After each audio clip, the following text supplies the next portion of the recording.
මම කුඩු වලට ඇබ්බැහි වෙන්නේ අවුරුදු 15 වෙනි. දැන් මට අවුරුදු 34ක් වෙනවා. එක දිගටම හෙරොයින් පාවිච්චි කරපු කෙනෙක්. කියන්න පුළුවන් කතා තියෙනවා, බැරි කතා තියෙනවා.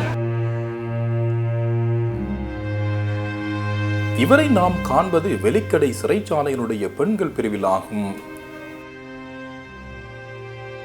நச்சு போதைப் பொருள் என்ற அரக்கன் அவர்களுக்கும் அவர்களுடைய பிள்ளைகளுக்கும் செய்த அழிவினால் அவர்களது சோகக்கதை சமூகத்துக்கு இவ்வாறு வெளிக்கொணரப்படுகின்றது.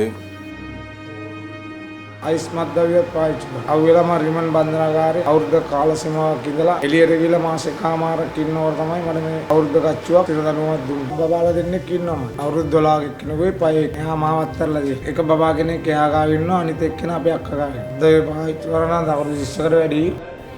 போதைப்பொருள் தொடர்பில் குற்றம் சாட்டப்பட்டு சிறையில் இருக்கும் தங்களது உறவினர்களது சுகநலன் விசாரிக்க வரும் உறவினர்களுடைய முகத்தில் அளவில்லா கவலையை நாங்கள் காண முடிகின்றது.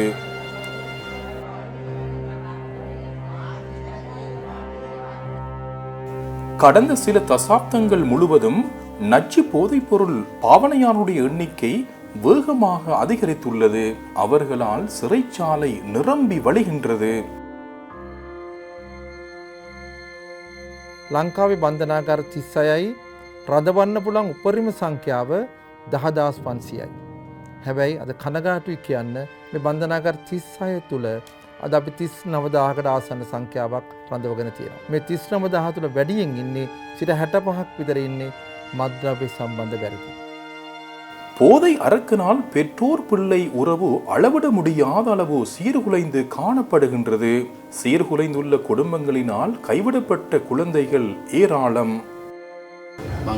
යාළුවොත් එක්ක විනෝදෙන්ට ගිහිල්ලා මම මත්ද්‍රව්‍ය වලට ඇබ්බැහි වුණා. අම්බ කරපු ඒ සේසත ඔක්කොම මත්ද්‍රව්‍ය බීලම නැති කරා. ඒ විනාඩි පාට ලැබෙන මේ විනෝදයක් විතරයි.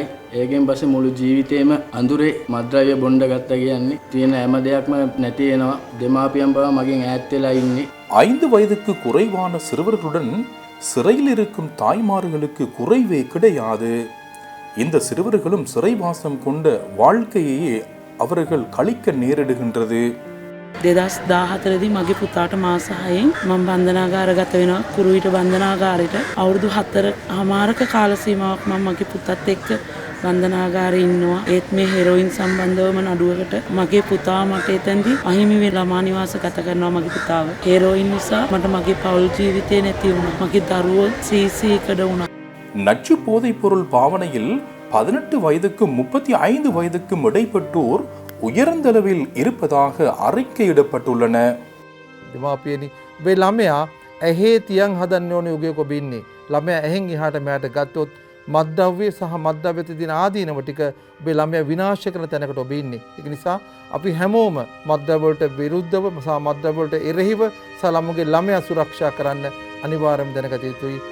முழு நாடுமே ஒன்றாக தேசிய செயற்திட்டம் நச்சு போதைப்பொருள் பேரழிவை இந்நாட்டிலிருந்து ஒழிக்கும் நோக்கிலேயே முன்னெடுக்கப்பட்டுள்ளது.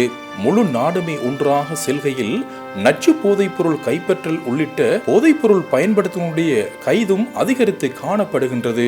நச்சு போதைப் பொருளை எதிர்ப்போம். முழு நாடுமே ஒன்றாக தேசிய செயற்திட்டம்.